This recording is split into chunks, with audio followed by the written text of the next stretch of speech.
Executive Summary to Volume 1. Russian Social Media Campaign.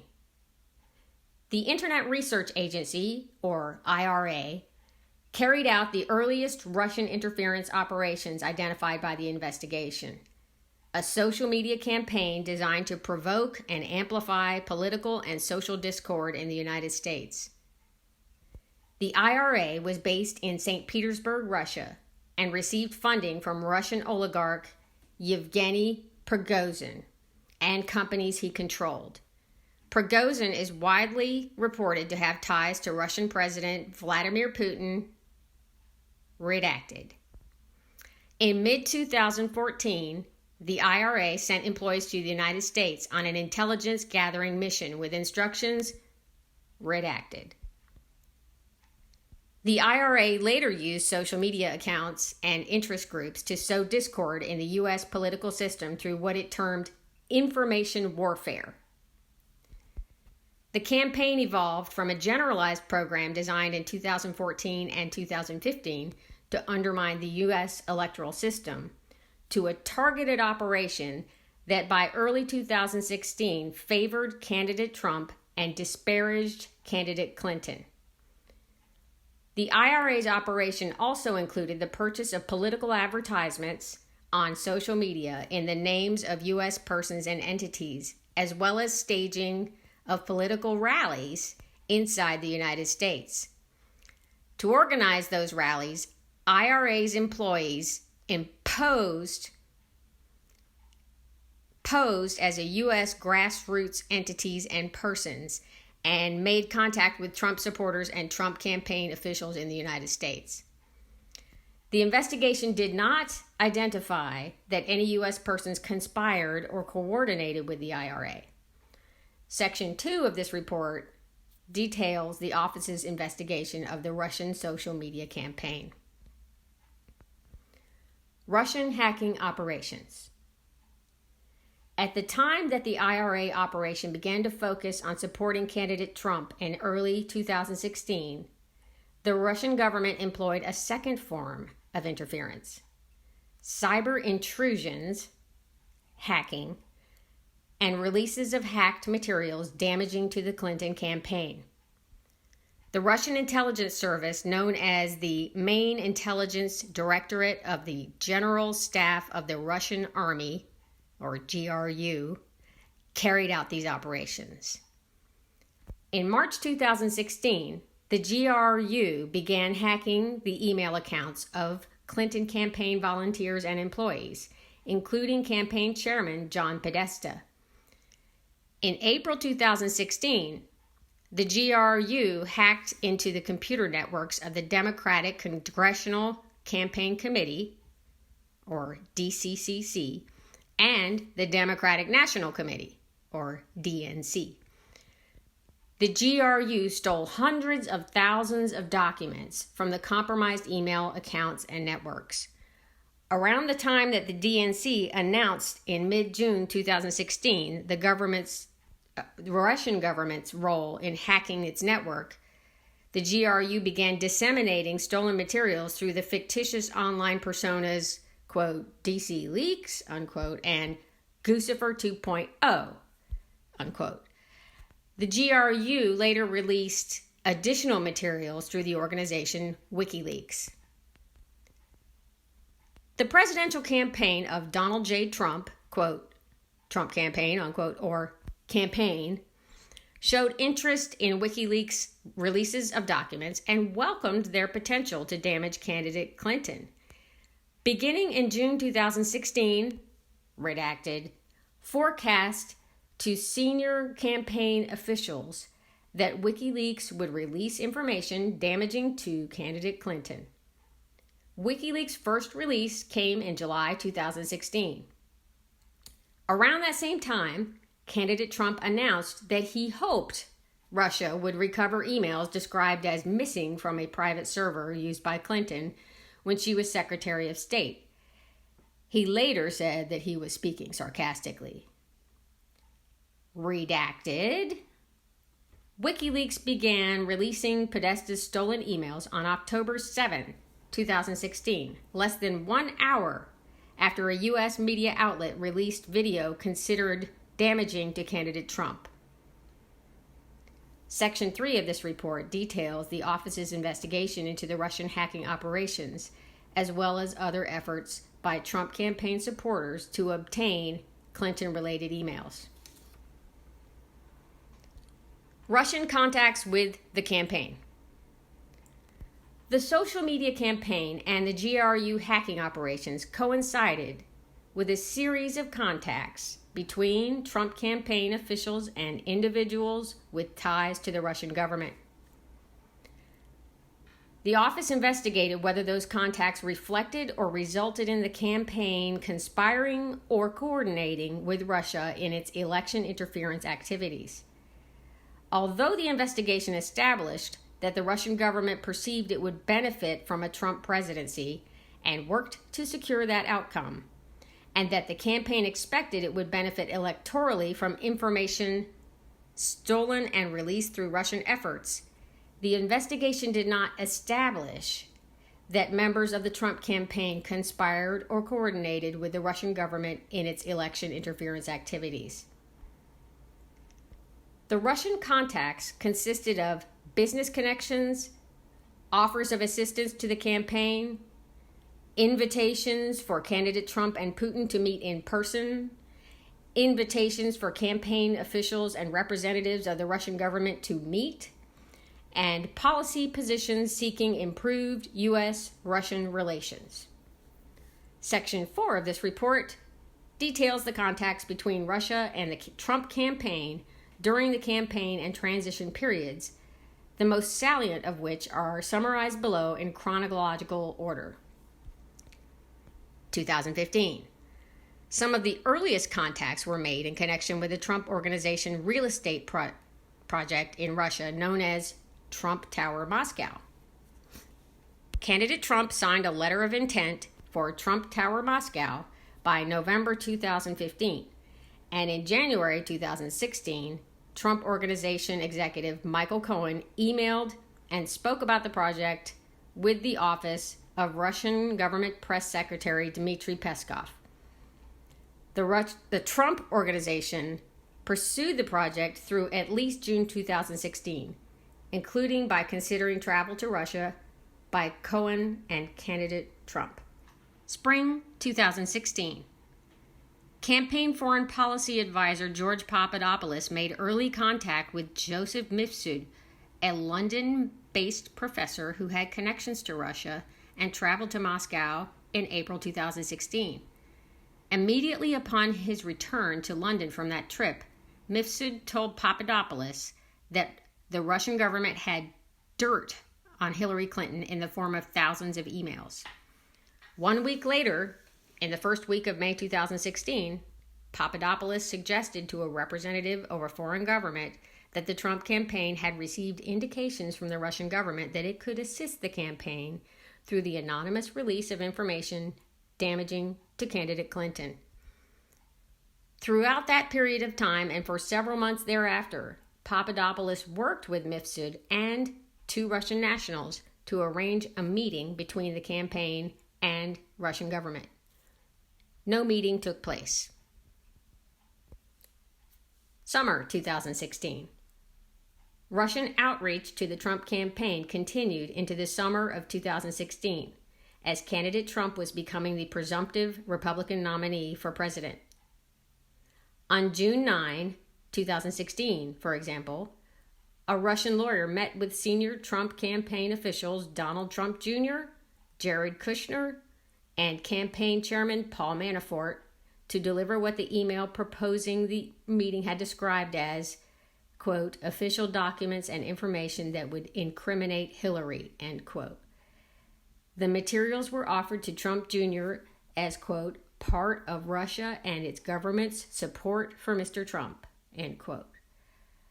The written communications setting up the meeting showed that the campaign anticipated receiving information from Russia that could assist candidate Trump's electoral prospects, but the Russian lawyer's presentation did not provide such information. Days after the June 9 meeting, on June 14, 2016, a cybersecurity firm and the DNC announced that Russian government hackers had infiltrated the DNC and obtained access to opposition research on candidate Trump, among other documents. In July 2016, campaign foreign policy advisor Carter Page traveled in his personal capacity to Moscow and gave the keynote address at the new economics school.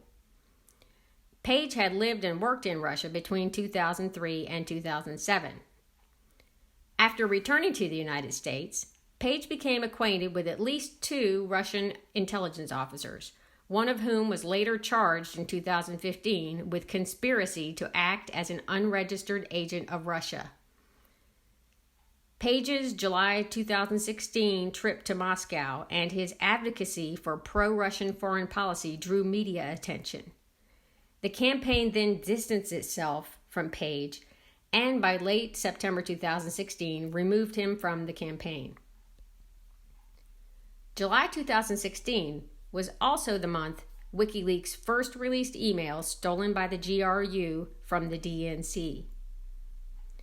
On July 22, 2016, WikiLeaks posted thousands of internal DNC documents revealing information about the Clinton campaign. Within days, there was public reporting that U.S. intelligence agencies had high confidence that the Russian government was behind the theft of emails and documents from the DNC. And within a week of the release, a foreign government informed the FBI about its May 2016 interaction with Papadopoulos and his statement that the Russian government could assist the Trump campaign.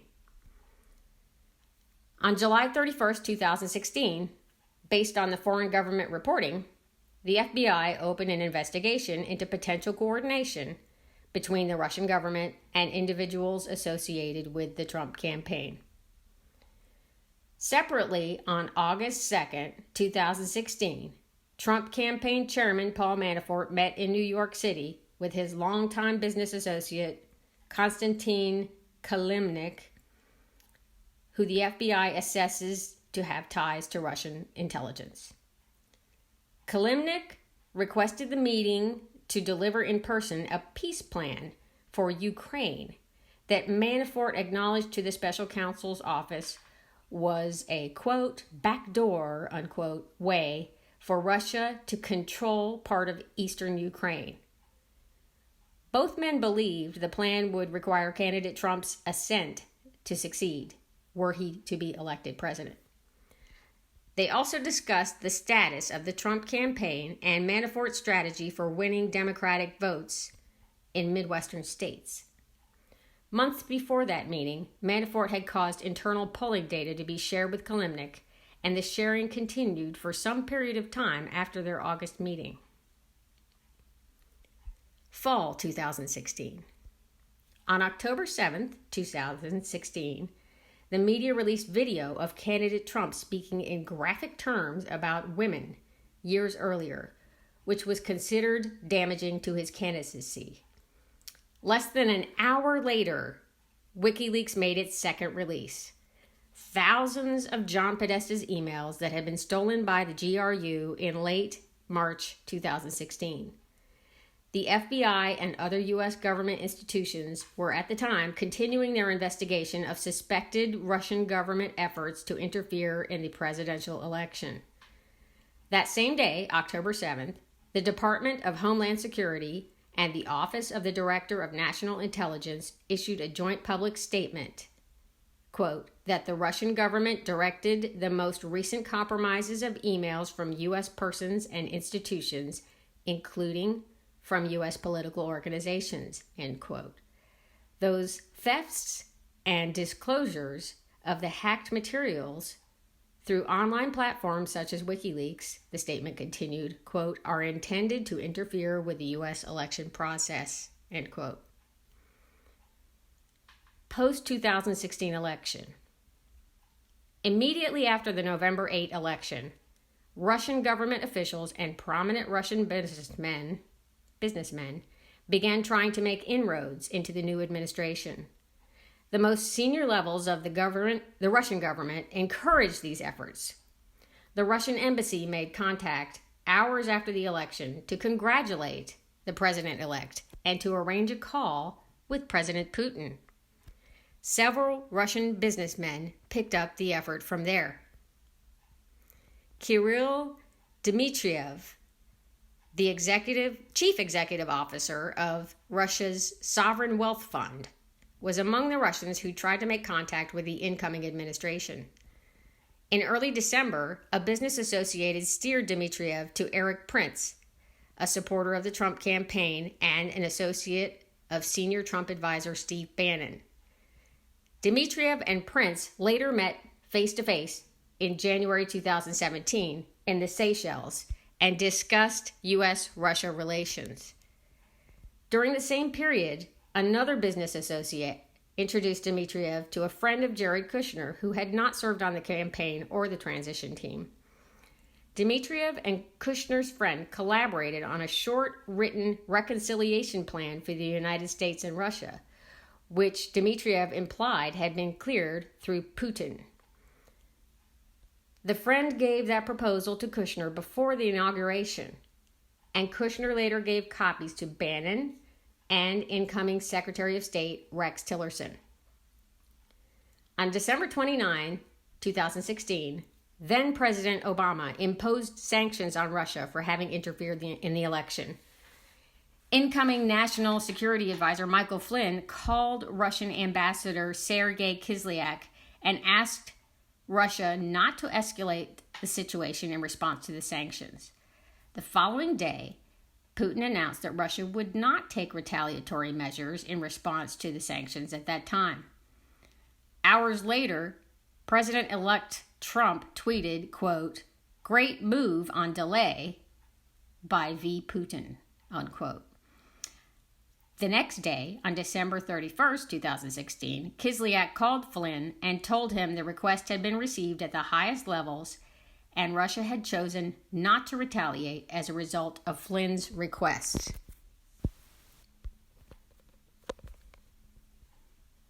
On January 6, 2017, members of the intelligence community briefed President-elect Trump on a joint assessment, drafted and coordinated among the Central Intelligence Agency, FBI, and National Security Agency, that concluded with high confidence that Russia had intervened in the election through a variety of means to assist Trump's candidacy and harm Clinton's.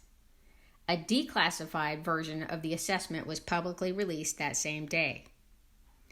Between mid-January 2017 and early February 2017, 3 congressional committees, the House Permanent Select Committee on Intelligence, or HPSCI, the Senate Select Committee on Intelligence, or SSCI, and the Senate Judiciary Committee, SJC, announced that they would conduct inquiries, or had already been conducting inquiries, into Russian interference in the election. Then FBI Director James Comey later confirmed to Congress the existence of the FBI's investigation into Russian interference that had begun before the election. On March 20th, 2017, in open session testimony before HPSCI, Comey stated, "I have been authorized by the Department of Justice to confirm that the FBI, as part of our counterintelligence mission, is investigating the Russian government's efforts to interfere in the 2016 presidential election, and that includes investigating the nature of any links between individuals associated with the Trump campaign and the Russian government, and whether there was any coordination between the campaign and Russia's efforts, ... As with any counterintelligence investigation, this will also include an assessment of whether any crimes were committed." The investigation continued under then-Director Comey for the next 7 weeks, until May 9th, 2017, when President Trump fired Comey as FBI Director, an action which is analyzed in Volume 2 of this report. On May 17th, 2017, Acting Attorney General Rod Rosenstein appointed the special counsel and authorized him to conduct the investigation that Comey had confirmed in his congressional testimony, as well as matters arising directly from the investigation and any other matters within the scope of 28 CFR Section 600.4a, which generally covers efforts to interfere with or obstruct the investigation. President Trump reacted negatively to the special counsel's appointment. He told advisors that it was the end of his presidency, sought to have Attorney General Jeff Sessions unrecuse from the Russia investigation, and to have the special counsel removed, and engaged in efforts to curtail the special counsel's investigation and prevent the disclosure of evidence to it, including through public and private contacts with potential witnesses. Those and related actions are described and analyzed in Volume 2 of this report. The special counsel's charging decisions. In reaching the charging decisions described in Volume 1 of the report, the office determined whether the conduct it found amounted to a violation of federal criminal law chargeable under the principles of federal prosecution. See Justice Manual Section 9-27.000, 2018. The standard set forth in the Justice Manual is whether the conduct constitutes a crime. If so, whether admissible evidence would probably be sufficient to obtain and sustain a conviction, and whether prosecution would serve a substantial federal interest that could not be adequately served by prosecution elsewhere or through non-criminal alternatives. Section 5 of the report provides detailed explanations of the office's charging decisions, which contain three main components. First, the office determined that Russia's two principal interference operations in the 2016 U.S. presidential election, the social media campaign and the hacking and dumping operations, violated U.S. criminal law. Many of the individuals and entities involved in the social media campaign have been charged with participating in a conspiracy to defraud the United States by undermining through deceptive acts the work of federal agencies charged with regulating foreign influence in U.S. elections, as well as related counts of identity theft. See United States versus Internet Research Agency et al. Separately, Russian intelligence officers who carried out the hacking into Democratic Party computers and the personal email accounts of individuals affiliated with the Clinton campaign conspired to violate, among other federal laws, the Federal Computer Intrusion Statute, and they have been so charged.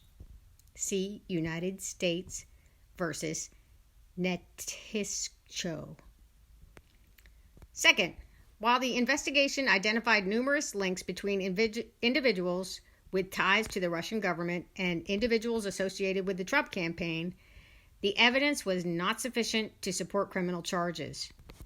Among other things, the evidence was not sufficient to charge any campaign official as an unregistered agent of the Russian government or other Russian principal. And our evidence about the June 9, 2016 meeting and WikiLeaks' release of hacked materials was not sufficient to charge a criminal campaign finance violation. Further, the evidence was not sufficient to charge that any member of the Trump campaign conspired with representatives of the Russian government to interfere in the 2016 election. Third, the investigation established that several individuals affiliated with the Trump campaign lied to the office and to Congress about their interactions with Russian-affiliated individuals and related matters. Those lies materially impaired the investigation of Russian election interference. The office charged some of those lies as violations of the federal false statements statute. Former National Security Advisor Michael Flynn pleaded guilty to lying about his interactions with Russian Ambassador Kislyak during the transition period. George Papadopoulos, a foreign policy advisor during the campaign period, pleaded guilty to lying to investigators about the nature and timing of his interactions with Joseph Mifsud, the professor who told Papadopoulos that Russians had dirt on candidate Clinton in the form of thousands of emails. Former Trump Organization attorney Michael Cohen pleaded guilty to making false statements to Congress about the Trump Moscow project. Redacted. And in February 2019, the U.S. District Court for the District of Columbia found that Manafort lied to the office and the grand jury concerning his interactions and communications with Konstantin Kilimnik about Trump campaign polling data and a peace plan for Ukraine. The office investigated several other events that have been publicly reported to involve potential Russia-related contacts. For example, the investigation established that interactions between Russian Ambassador Kislyak and Trump campaign officials, both at the candidate's April 2016 foreign policy speech in Washington, D.C., and during the week of the Republican National Convention, were brief, public, and non-substantive. And the investigation did not establish that one campaign official's efforts to dilute a portion of the Republican Party platform on providing assistance to Ukraine were undertaken at the behest of candidate Trump or Russia. The investigation also did not establish that a meeting between Kislyak and Sessions in September 2016 at Sessions' Senate office included any more than a passing mention of the presidential campaign. The investigation did not always yield admissible information or testimony or a complete picture of the activities undertaken by subjects of the investigation. Some individuals invoked their Fifth Amendment right against compelled self-incrimination and were not, in the office's judgment, appropriate candidates for grants of immunity. The office limited its pursuit of other witnesses and information, such as information known to attorneys or individuals claiming to be members of the media, in light of internal Department of Justice policies. Some of the information obtained via court process, moreover, was presumptively covered by legal privilege and was screened from investigators by a filter team. Even when individuals testified or agreed to be interviewed, they sometimes provided information that was false or incomplete, leading to some of the false statement charges described above. And the office faced practical limits on its ability to access relevant evidence as well. Numerous witnesses and subjects lived abroad, and documents were held outside the United States. Further, the office learned that some of the individuals we interviewed or whose conduct we investigated, including some associated with the Trump campaign, deleted relevant communications or communicated during the relevant period using applications that feature encryption or that do not provide for long-term retention of data or communications records. In such cases, the office was not able to corroborate witness statements through comparison to contemporaneous communications or fully question witnesses about statements that appeared inconsistent with other known facts. Accordingly, while this report embodies factual and legal determinations that the office believes to be accurate and complete to the greatest extent possible, given these identified gaps, the office cannot rule out the possibility that unavailable information would shed additional light on or cast in a new light the events described in the report.